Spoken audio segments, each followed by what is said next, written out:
Sir మీరు పెట్టిన లొకేషన్లోనే ఉన్నాను సార్. సరే సార్, నేను ఇక్కడే వెయిట్ చేస్తుంటాను. ఏరా తమ్ముడు, ర్యాపిడోనా? అవునన్నా. అన్నా అన్న కీస్ ఇవ్వండి అన్న, కీస్ ఇవ్వండి ప్లీజ్. ఎంత చెప్పిన బుద్ధి రాదా మీకు? అన్న ప్లీజ్ అన్న, సారీ అన్న. ఏందిరా అరుస్తూ మాట్లాడుతున్నావు? నేనే ఇక్కడ గట్టిగా మాట్లాడానన్నా. అయినా ఇద్దరుంటేనే కదన్నా మీ ఆటోలో వచ్చేది.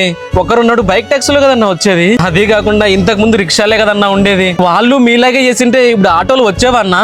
రే, తప్పు చేసిండేది కాకోకుండా నాకు ఎదురు సమాధానం చెప్తావా? ఉండు, మా ఆటో స్టాండ్ లో వాళ్ళందరినీ పిలుస్తాను.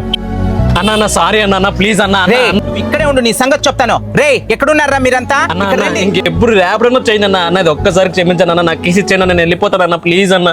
రే, నువ్వు ఈ పని కాకోకుండా ఇంకొక పని చూసుకోవాల్సిండేది. మీరు బైక్ ట్యాక్సీలు నడిపితే మేము ఆటోలు ఖాళీగా పెట్టుకోవాలా? అన్న నేను ఈ బైక్ ట్యాక్సీ తోలి ఏమైనా కోట్లు ఏమైనా కట్టేస్తానా అన్న? మీకు తెలుసు కదన్నా, ఈ ర్యాపిడో తోలితే వచ్చేది రోజుకి 300 200 అని. నేను మధ్యాహ్నం వరకు కాలేజ్కి వెళ్తానన్నా. కాలేజ్ అయిపోయిన వెంటనే ఈ ర్యాపిడోకి వస్తాను. అందులో నేను సంపాదించిన దాన్ని బట్టి ఇంట్లోకి కాస్త ఇచ్చి నా ఖర్చులకు కాస్త పెట్టుకుంటున్నానన్నా. అన్నా నేను ఒకటి అడుగుతాను, మీరు దాన్ని ఏం తప్పుగా అనుకోకండి. మీరు చిన్నప్పటి నుండి ఆటో డ్రైవర్ అవుతారని కలగన్నారా అన్న? మీ ఇంటి సమస్యల వల్లే కదన్నా మీరు ఇలా ఆటో నడుపుతుండేది. నేను అంతే అన్నా, మా ఇంట్లో సమస్యల వల్లే ర్యాపిడో తోలుతున్నా. నేను మీలాగా ఆటో కొనలేక ఇష్టంగా కొన్న బైక్తో ఇలా పని చేసుకుంటున్నానన్నా. మీరు ఒకసారి ఆలోచించండి.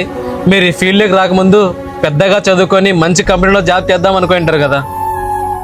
ఇంట్లో వాళ్ళ కష్టం తెలిసిన ఏ అబ్బాయి అయినా నాలాగే వాళ్ళకి ఏదో విధంగా సహాయపడాలనుకుంటాడు. అందుకే ఎంత కష్టమైనా సరే చదువుకుంటూ ఈ పని చేస్తున్నాను. అదర్థం చేసుకోకుండా మీరు ఇలా మాట్లాడుతున్నారు. అన్నా ర్యాపిడో మీరే కదా? సారీ అన్న, కొంచెం లేట్ అయింది. వెళ్దామా?